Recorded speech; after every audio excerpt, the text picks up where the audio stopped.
After installing the first one, you tie the next one to the top. I'll tie it on the other side because I'm working by myself. I have someone to help me monitoring what I'm doing, but I basically try to install everything myself. So after you tie it first one at the bottom with the long bolts, you gotta put a long bolt in there. So make sure you don't tie this one. Just like you just have a bolt in there, but don't tie it, because you have to move this left and right like this, like so. Okay, next piece is going to over here.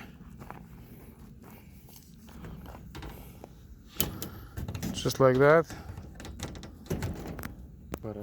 So put this panel right here, just like that, like so.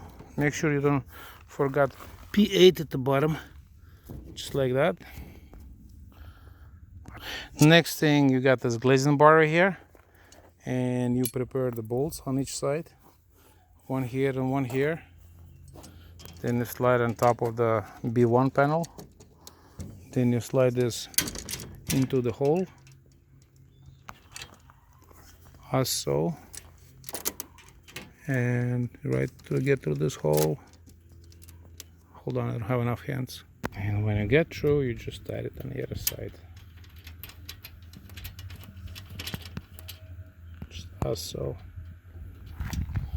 Okay, and so on the next piece.